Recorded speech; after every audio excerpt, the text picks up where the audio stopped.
నమస్తే, welcome to bulletin. ప్రతి నెల 3వ శనివారం స్వర్ణాంధ్ర స్వచ్ఛాంధ్ర కార్యక్రమాన్ని నిర్వహిస్తున్నట్లు ముఖ్యమంత్రి నారా చంద్రబాబు నాయుడు తెలిపారు. ఈ కార్యక్రమం ద్వారా రాష్ట్రంలో శుభ్రత పెరగడంతో పాటు టూరిజం అభివృద్ధికి దోహదం చేకూరుతుందని అన్నారు. ప్రజలకు సులభంగా సేవలు అందించేందుకు 450 ప్రభుత్వ సేవలను వాట్సాప్ ద్వారా అందుబాటులోకి తీసుకొచ్చామని తెలిపారు. రాష్ట్రాన్ని ముందుకు తీసుకెళ్లేందుకు ఆర్టిఫిషియల్ ఇంటెలిజెన్స్, క్వాంటమ్ కంప్యూటింగ్ వంటి ఆధునిక సాంకేతికతలను ఉపయోగించాల్సిన అవసరం ఉందని ముఖ్యమంత్రి పేర్కొన్నారు. ప్రభుత్వ యాంత్రాంగం మరియు ప్రజా ప్రతినిధులు ఒకే దిశగా సమన్వయంతో పనిచేస్తే రాష్ట్ర అభివృద్ధి లక్ష్యాలను నెరవేర్చడం సులభం అవుతుందని ఆయన విశ్వాసం వ్యక్తం చేశారు. మనకు అడ్వాంటేజ్ వచ్చే పరిస్థితి వస్తుంది. ఇది కాకుండా 10వది మీరు ఆలోచిస్తే డీప్ టెక్. ఈ డీప్ టెక్ తో టెక్నాలజీ బాగా మెచ్యూర్ అయింది. ఇక్కడుండే ఎమ్మెల్యేస్ అందరం ఉన్నాం, ఎంపీలు ఉన్నారు, అధికార యంత్రాంగం ఉంది. ఈ రోజు మనందరం కూడా వాట్సాప్ గవర్నెన్స్ ద్వారా దగ్గర 450 సేవల్ని మనం ఆన్లైన్ లో ప్రొవైడ్ చేస్తున్నాం. ఇంకొక 12వ తారీఖుకి ఇంకా ఒక 20-30 పెరుగుతాయి. అల్టిమేట్ గా 2 నెలల్లో 100% సర్వీసెస్ అన్ని వాట్సాప్ లో ఇచ్చే అవకాశం వస్తుంది. గవర్నమెంట్ లో కూడా హిస్టారికల్ డేటా ఉంది డిఫరెంట్ డిపార్ట్మెంట్స్ కి. ఇప్పుడు ఏఐ వచ్చింది, క్వాంటమ్ కంప్యూటింగ్ వచ్చింది. దీనివల్ల రాబోయే రోజుల్లో మీరు చూసినప్పుడు హిస్టారికల్ డేటా ఉంది, గ్లోబల్ నాలెడ్జ్ ఉంది, టూల్స్ రెడీగా ఉన్నాయి. ప్రజెంట్ కావాల్సిన నాలెడ్జ్ ని మీరు ఒకసారి చూస్తే ఇన్ఫర్మేషన్ ని సెటిలైట్ ద్వారా, డ్రోన్ ద్వారా, సీసీటీవీ కెమెరా ద్వారా, ఐఓటీస్ లేకపోతే వేరబుల్స్, ఇంకొక పక్కన ఏవే సెన్సార్స్, ఇవన్నీ వచ్చేసాయి. ఇవి వచ్చినప్పుడు రియల్ డేటా వస్తుంది. అవేర్ అని ఒక వ్యవస్థ పెట్టాం. 40 పారామీటర్స్ రియల్ టైమ్ లో మనం మానిటర్ చేయబోతున్నాం. ఆటోమేటిక్ గా అవేర్కి వస్తే అక్కడి నుంచి ఏ ఇన్ఫర్మేషన్ కావాలన్నా air quality, air direction, wind direction, అదే మాదిరిగా టెంపరేచర్, లేకుంటే cyclone prediction, thunderbolt prediction, flood management, లేకుంటే రిజర్వాయర్స్ వాటర్ లెవెల్, ఇలాంటివి ఒక 40 దాకా ఈజీగా మనం ఐడెంటిఫై చేసే పరిస్థితికి వస్తున్నాం. అయితే ఇవన్నీ ఒక ఎత్తు అయితే దీన్ని అమలు చేసే నాయకత్వం కావాలి, లీడర్స్ కావాలి. అటు గవర్నమెంట్ లో ఉండే అధికార యంత్రాంగం, ఇటు గౌరవ ఎమ్మెల్యేలు, గౌరవ ఎంపీలు, మంత్రులు, మనందరం కలిసి సమిష్టిగా మనం ముందుకు పోగలిగితే మనం అనుకున్న లక్ష్యాలు నెరవేరే పరిస్థితి వస్తుంది. అయితే రాష్ట్ర స్థాయి ఒకటేది ఇక్కడ కాకుండా దీనికి హైరార్కీ ఎస్టాబ్లిష్ చేసుకుంటున్నాం. రాష్ట్ర స్థాయి, జిల్లా స్థాయి, దెన్ కాన్స్టిట్యున్సీ స్థాయి, దెన్ సచివాలయం. అదే మరి అందరిని ఇన్వాల్వ్ చేస్తున్నాం. మున్సిపాలిటీస్ గాని, పంచాయతీస్ గాని అందరిని ఇన్వాల్వ్ చేసి అందరూ కలిసి మన పరిధిలో ఉండే స్టేక్ హోల్డర్స్ కి మనం ఏ విధంగా ముందు తీసుకుపోవడం కోసం క్లియర్ కట్ విజన్ డాక్యుమెంట్ ఇచ్చాం. Philosophy is very clear. Healthy, wealthy, happy society. ఆదాయం పెరగాలి, ఆరోగ్యంగా ఉండాలి, ఆనందంగా ఉండాలి. ఈ 3 ప్రిన్సిపల్స్ పైన మనం ముందుకు పోయే పరిస్థితికి వచ్చాం. YSR Congress party state coordinator Sajjala Ramakrishna Reddy గారు నారా చంద్రబాబు నాయుడు తీరుపై ఘాటుగా స్పందించారు. ఆయన విమర్శిస్తూ ముఖ్యమంత్రి హోదాలో ప్రజా విధానాలను పక్కన పెట్టడం ప్రజాస్వామ్యానికి ప్రమాదకరమని అన్నారు. ప్రజలు ఇచ్చిన అధికారం వారి సంక్షేమానికి ఉపయోగపడాల్సింది గాని ప్రతీకార రాజకీయాలకు వేదిక కావడం సరికాదని ఆయన ఆవేదన వ్యక్తం చేశారు. కలిస్తే తయారైన తెగ ఏదో ఒకటి ఉన్నట్టుంది. ఆ తెగ పూనుకుంటే మాత్రమే ఇట్లా చేయగలదు. దాంట్లో అంటే ఇంకా ఘోరము, బాధ కలిగించి భయం వేసేది ఏంటంటే ఈ తెగ అనార్గనైజ్గా లేదు, ఆర్గనైజ్ అయింది. పూర్తి సమన్వయంతో పనిచేస్తుంది. కమ్ముకుంటుంది, కమ్ముకొని దెబ్బ కొట్టాలని చూస్తుంది. ఇది వాళ్ళకు చెప్పి రావలేదు కాబట్టి ప్రజలకు చెప్తున్నాం. దయచేసి గమనించండి. ప్రభుత్వంలో ఉండేవాళ్ళు వాళ్ళ బాధ్యత ఏంది, వాళ్ళు చేయాల్సింది ఏంది, ఇప్పుడు చేస్తున్నది ఏంది. 3 రోజులు నువ్వు ముఖ్యమంత్రి దగ్గర నుంచి నీ ఎంటైర్ యంత్రాంగము, నీ పార్టీ మొత్తం ఒక ప్రతిపక్ష పార్టీ మీద, ఒక న్యూస్ ఛానల్ మీద, ఒక మీడియా మీద, జర్నలిస్టు మీద, విశ్లేషకుల మీద అసహ్యకరంగా దుష్ప్రచారం చేస్తా ఆఖరికి అరెస్టు కూడా తెగించినావు. నీకు అధికారం ఇచ్చింది దీనికా? ప్రజలు ఆలోచించాలా. ఇంతకంటే దుర్వినియోగమే ఉంటుంది. దుర్వినియోగానికి పరాకాష్ట ఏముంటుంది? ఇంతకుముందు అన్నట్టు పోయే కాలం వచ్చింది. అరాచకము, ఆటవికత్వం, ఓ మాఫియా తత్వం, వీటిలో వాళ్ళ దోపిడీ సాగించుకోవడం, దాన్ని కవర్ చేసుకోవడానికి తప్పుడు కేసులు ఇటు పెట్టడం, క్వశ్చన్ చేయకుండా రైజ్ చేసే క్వశ్చన్ ఏదైనా ఉంటే ఎట్లా కొడతామో, దుడ్డు కర్రతో ఎట్లా బాగుతామో, ఇంకోటి మాట్లాడాలంటే భయపడేటట్టు ఈరోజు జరిగిన దాన్ని బట్టి చూస్తే వరుసగా జరుగుతున్నది. దాని పరాకాష్ఠగా జర్నలిస్ట్ మీద, ఒక సీనియర్ జర్నలిస్ట్ అరెస్ట్లో కనపడుతుంది. ఇది ఈ ప్రమాద గంటికలు ఇవి ఒకరికి కాదు, ఎంటైర్ మీడియాకు జర్నలిస్టులకు అందరికీ ఇదే. ఎవడన్నా పొరపాటున మీరు నోరు విప్పితే లేదా నిష్పక్షపాతంగా ఉన్నట్టు కనిపించిన ఓ బ్యాలెన్స్డ్ అప్రోచ్ ఉన్నా మేము సహించము.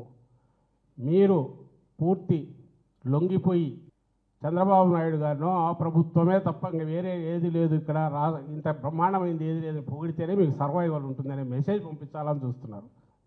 బట్ అది నిలబడదు. కానీ ఏదైతే భయానక వాతావరణం క్రియేట్ చేస్తున్నారో ఆ పరిస్థితి క్రియేట్ చేశారు. దీన్ని ఖచ్చితంగా ఏదో ఓ పద్ధతిలో ప్రజలందరూ గొంతు విప్పి కూడా దీన్ని క్వశ్చన్ చేయాలి. తిరుమలకు వెళ్లే దారిలో వాహన తనిఖీ కేంద్రంలో ఎయిర్ పిస్టల్ కలకలం రేగింది. కర్ణాటకకు చెందిన మహేష్ అనే భక్తుడు తిరుమల శ్రీవారి దర్శనానికి వెళ్తున్న సందర్భంలో అతని వాహనంలో ఎయిర్ పిస్టల్, టెలిస్కోప్ ఉన్నట్లు తనిఖీ సిబ్బంది గుర్తించారు. వెంటనే ఆయుధాలను స్వాధీనం చేసుకున్న సిబ్బంది తిరుమలకు ఎయిర్ పిస్టల్ అనుమతి లేదని భక్తుడికి స్పష్టం చేశారు. దీంతో మహేష్ వాహనంతో పాటు తిరిగి వెనుదిరిగిపోయినట్లు సమాచారం.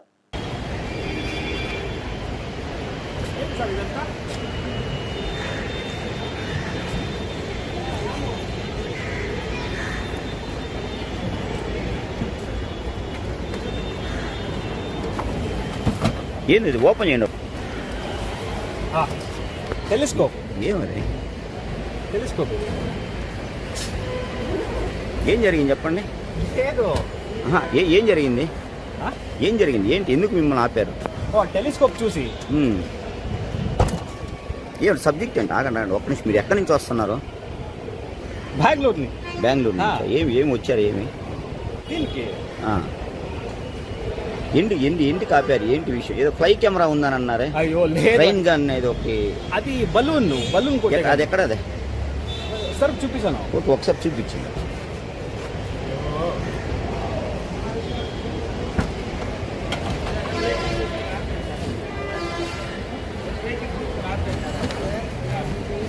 సార్ ఇది ఎయిర్ గన్ కిడ్స్ అంతా ఆపేది. మీ పేరు ఏం పేరు? Mahesh. You are from? Bengaluru.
మాట్లాడడానికి మంచిగా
చేసిన షైనింగ్ స్టార్స్ కార్యక్రమంలో ఆంధ్రప్రదేశ్ మంత్రి నారా లోకేష్ పాల్గొన్నారు.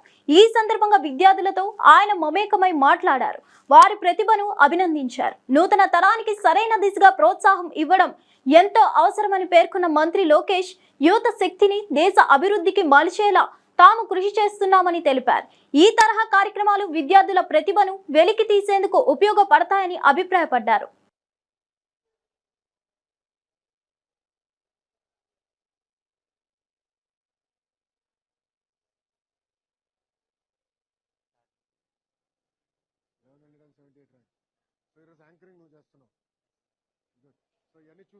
మాజీ మంత్రి విడుదల రజని సాక్షి డిబేట్ వివాదంపై స్పందించారు. ఆమె అభిప్రాయంతో ఒక జర్నలిస్ట్ తన వ్యక్తిగత భావాలను వెల్లడించడాన్ని తప్పుపట్టడం అవసరం లేదని, సాక్షి ఇప్పటికే ఈ విషయంపై వివరణ ఇచ్చిందని గుర్తు చేశారు. వైఎస్ఆర్ కాంగ్రెస్ పార్టీ కూడా దీనికి మద్దతు ఇవ్వలేదని ఆమె స్పష్టంగా చెప్పారు. అయితే ఈ విషయాన్ని వక్రీకరించి ముఖ్యమంత్రి వైఎస్ జగన్మోహన్ రెడ్డి గారి మీద మరియు భారతమ్మపై దుష్ప్రచారం చేయడాన్ని ఆమె తీవ్రంగా ఖండించారు.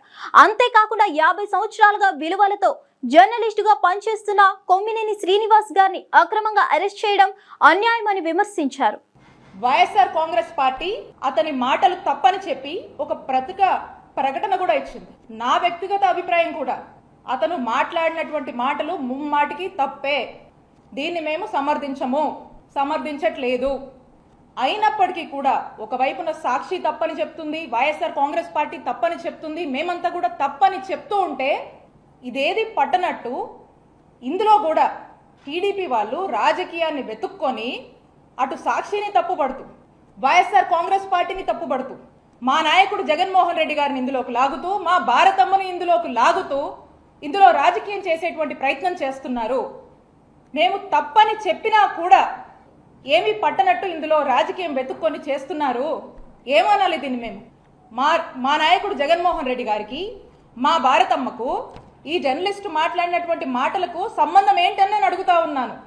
ఇది తప్పని మేము ఖండిస్తూ ఉంటే అయినా కూడా పదే పదే రాజకీయంగా కల్పించుకొని దీన్ని ఎందుకు మా వాళ్ళ మీద, మా నాయకుడి మీద, మా భారతమ్మ మీద రబ్ చేసే ప్రయత్నం చేస్తున్నారు అని చెప్పి మిమ్మల్ని అడుగుతా ఉన్నాము. ఈ డైవర్షన్ పాలిటిక్స్ ఎంతలా ఉన్నాయంటే, సీనియర్ జర్నలిస్ట్ కేఎస్ఆర్ గారు వారు 5 దశాబ్దాల నుంచి జర్నలిస్ట్గా ఉన్నారు. 50 ఏళ్ల నుంచి ఒక సీనియర్ జర్నలిస్ట్గా ఎంతో విలువలతో ఓ చక్కటి ఇమేజ్ని క్యారీ చేస్తూ వారి యొక్క జర్నలిజంని కొనసాగిస్తున్నారు. అలాంటి ఒక వ్యక్తి ఏ రోజు ఏ విషయంలో కూడా ఒక ఎక్స్టెంట్కి మించి వెళ్ళి మాట్లాడేటువంటి మనస్తత్వం కాదైంది. న్యూట్రల్స్ కూడా తన్ని అప్రిషియేట్ చేసేటువంటి విధంగా తన యొక్క జర్నలిజం కొనసాగించారు వారి యొక్క దీంట్లో. అలాంటి వ్యక్తిని ఈ రోజున అరెస్ట్ చేశారు. అంటే ఈ రెడ్ బుక్ పాలన ఇక్కడ దాకా వచ్చిందంటే ఈరోజు జర్నలిస్టుల వరకు కూడా వచ్చింది. ఈ రెడ్ బుక్ పాలన ఎవరికి కూడా అతీతం కాదు అని ఈరోజు ఒక పరాకాష్ఠకి చేరింది అని చెప్పడానికే ఈరోజు ఈ కేఎస్ఆర్ గారి అరెస్ట్ని మనం చూడొచ్చని తెలియజేస్తున్నాము. 7 ఏడాది కాలం నుంచి మనం చూస్తూ ఉన్నాము. ఏదైతే ఈ రెడ్ బుక్ పాలన మొదలు పెట్టారో సామాన్య కార్యకర్తల దగ్గర నుంచి వైఎస్ఆర్ కాంగ్రెస్ పార్టీ యాక్టివిస్టులు, సోషల్ మీడియాలో యాక్టివ్ ఉన్న వాళ్ళు, నాయకులు, మాజీ ఎమ్మెల్యేలు, మాజీ మంత్రులు, మాజీ ఎంపీలు, ఐఏఎస్లు, ఐపీఎస్లు ఈరోజు ఒక జర్నలిస్ట్ దగ్గరకు వచ్చింది. అందరూ చూశారు లైవ్లోనే. అది ఈవెన్ కేఎస్ఆర్ గారు వారు ఈ మాటలు మాట్లాడకపోయినా ఆ జర్నలిస్ట్ మాట్లాడినటువంటి మాటలకి కేఎస్ఆర్ గారు లైవ్లో సారీ చెప్పారు. అండ్ పైగా ఆ యొక్క డిస్కషన్ని ఆపే ప్రయత్నం కూడా చేశారు. అందరికి తెలుసు. ఇక్కడున్న మీ జర్నలిస్ట్ని కూడా అడుగుతా ఉన్నాను, ఈరోజు జర్నలిస్ట్ దాకా వస్తారా? జర్నలిస్టులకు ఈ విధంగా ఇలా అరెస్టు చేసేదాకా వెళ్తారా? ఆయన చేసిన తప్పేంటండి? అంటే ఒక్కసారి ఆలోచన చేయండి. ఏ విధంగా భయభ్రాంతులకు గురి చేస్తూ ఒక టెర్రర్ని క్రియేట్ చేస్తూ మనుషుల్ని ఒక టార్చర్ చేయడము, చంపేదాకా తీసుకెళ్లేటువంటి ప్రయత్నాలు ఈరోజు ఈ రెడ్ బుక్ పాలన చేస్తుంది కూటమి ప్రభుత్వం నాయకత్వంలో అని తెలియజేస్తున్నాము. మద్యం మత్తులో ఉన్న వ్యక్తులు వాహనాన్ని ఢీకొట్టి ఆపై మహిళా ఆర్పీఎఫ్ కానిస్టేబుల్ మరియు ఆమె భర్తపై దాడికి పాల్పడ్డ ఘటన తీవ్ర కలకలం రేపుతోంది. బాధిత మహిళ తెలిపిన వివరాల ప్రకారం నేను 5 నెలల గర్భవతినని చెప్పినా వారు వినకుండా దాడి చేశారు అంటూ ఆవేదన వ్యక్తం చేశారు. స్థానికులు మరియు వాహనదారులు వారిని అడ్డుకునేందుకు ప్రయత్నించగా చంపేస్తామంటూ బెదిరింపులకు దిగారని చెప్పారు. అనంతరం 10 నుంచి 15 మంది రౌడీ గ్యాంగ్ ను పిలిచి రాళ్లతో తనను భర్తను కనికరం లేకుండా కొట్టించారని బాధితురాలు ఆరోపించారు. తాగున్నది గుద్దేసరికి నేను 5th మంత్ ప్రెగ్నెన్సీ అయ్యేసరికి వెంటనే మా ఆయన నన్ను గౌగ కింద పడిపోయిందని నన్ను లేపారు పైకి. లేపిన తర్వాత ఇంకా అందరూ అక్కడ గుమ్ముగూడారు. ఏం చేశారంటే ఆయన కీస్ తీసేయమ్మ ముందు బైక్ పట్టుకెళ్ళిపోతాడు, మళ్ళీ కీస్ తీయనగానే కీస్ తీసాను. నేను కీస్ తీయగానే నన్ను నా మీదకి వచ్చాడు కొట్టడానికి అని. నేను చెప్పు పెట్టి 2 దెబ్బలు వేసాను అనమాట. దెబ్బలు వేసిన తర్వాత వేరే వాళ్ళందరికీ ఫోన్ చేశాడు. చేయగానే 2 బైకుల మీద వచ్చి అందరు కలిసి మా ఆయన్ని నన్ను బాగా కొట్టారు. ఎప్పుడు చూడలేదండి వాళ్ళు. మా ఆయన్ని చంపేస్తామని చెప్పేసి అన్నారు. 2 బైకుల మీద వచ్చారు. అసలు నేను ప్రెగ్నెన్సీ అంత ఆపినగా నాకు నన్ను తోసేసి మా ఆయన చంపడానికి వెళ్ళిపోయారు. ఈలోపు ఇంకా అక్కడ ఉన్న జనం అందరూ నన్ను తీసుకొచ్చి పోలీస్ స్టేషన్ కంప్లైంట్ అమ్మ ఆయన చంపేస్తున్నారు వాళ్ళు అనేసరికి నేను కంప్లైంట్ వచ్చాను. ఈలో పోలీసు వాళ్ళు వచ్చారు అక్కడికి. అది జరిగింది. ఇక్కడికి వచ్చాము, ఇంకా పోలీస్ స్టేషన్కి వచ్చి కంప్లైంట్ ఇచ్చాం. ఆంధ్రప్రదేశ్ లో పీపీపీ మోడ్ లో జరుగుతున్న జాతీయ రహదారులు మరియు ఇతర రహదారి నిర్మాణ పనులను సీఎం చంద్రబాబు నాయుడు సచివాలయంలో సమీక్షించారు. అధికారుల నుంచి ప్రాజెక్టుల పురోగతి, నిధుల వినియోగం తదితర వివరాలు తెలుసుకున్నారు. మౌలిక వసతుల అభివృద్ధికి ఇది కీలకమని అన్నారు. విజయవాడ ఆటో నగర్లోని సాక్షి కార్యాలయం వద్ద అమరావతి మహిళలు తీవ్ర ఆందోళనకు దిగారు. రాజధాని మహిళలు కార్యాలయ బోర్డును తొలగించి కోడిగుడ్లు విసిరి తమ వ్యతిరేకతను ప్రకటించారు. పరిస్థితి ఉద్రిక్తంగా మారడంతో సాక్షి యాజమాన్యం గేటుకు తాళాలు వేసింది. అయితే మహిళా నేతలు గేటు ఎక్కి నిరసన తెలిపారు.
ఆళ్లగడ్డ ఎమ్మెల్యే భూమా అఖిలప్రియకు మూడ పెద్దమ్మ దేవరాలో గండా దీపం మోసిన అనంతరం బీపీ తగ్గిపోవడంతో స్పృహ తప్పి తూలిపడ్డారు.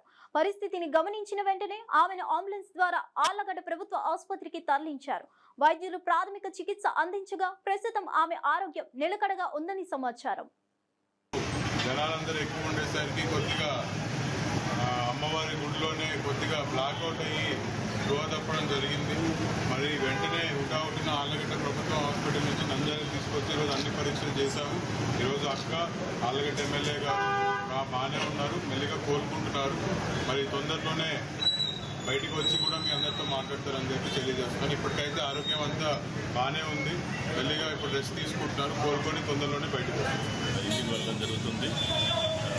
అఖిలప్రియ అభిమానులు కానీ ప్రజలు కానీ ఎవరు ఆందోళన పడాల్సిన అవసరం లేదు, బాగా ఉంది.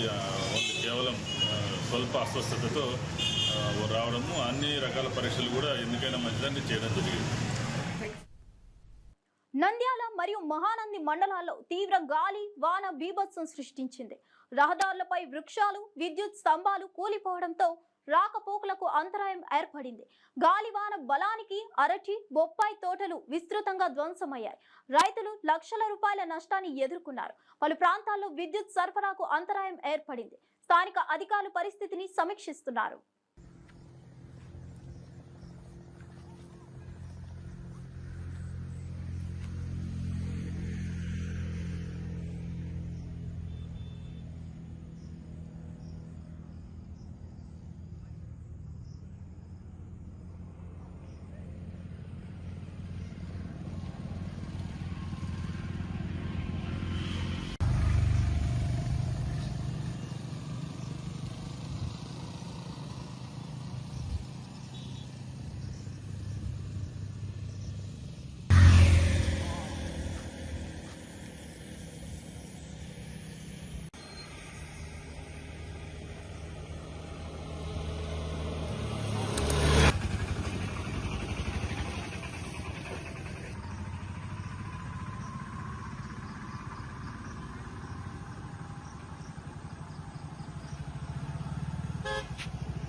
తిరుపతి జిల్లా ఏర్పేడు మండలం ముసలపేడు అటవీ ప్రాంతంలో ఉన్న భక్త కంఠేశ్వర స్వామి ఆలయంలో కన్నప్ప చిత్రం బృందం పూజలు నిర్వహించింది.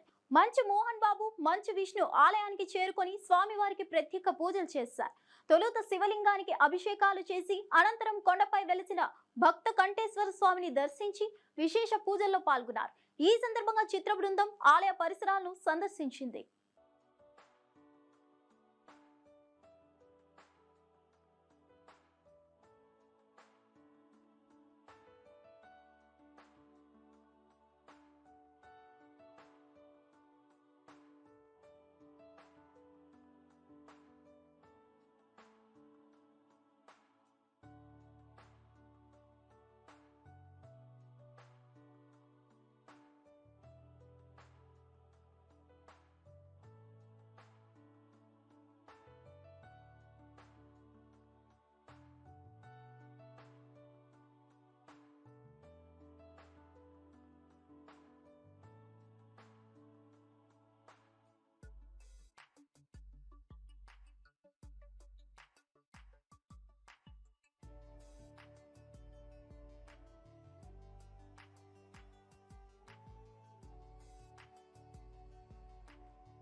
తెలంగాణలో సంచలనం రేపిన ఫోన్ అక్రమ ట్యాపింగ్ కేసులో కీలక పరిణామం చోటు చేసుకుంది. ఈ కేసులో A1 నిందితుడిగా ఉన్న SIB మాజీ చీఫ్ ప్రభాకర్ రావు ఎట్టకేలకు హైదరాబాద్ జూబ్లీ హిల్స్ కు చేరుకొని సిట్ ఎదుట విచారణకు హాజరయ్యారు.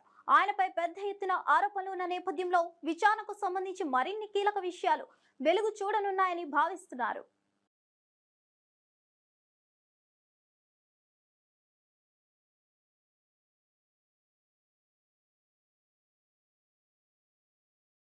ఇవండి బులెటిన్ విశేషాలు. మరిన్ని బులెటిన్తో మళ్ళీ కలుద్దాం.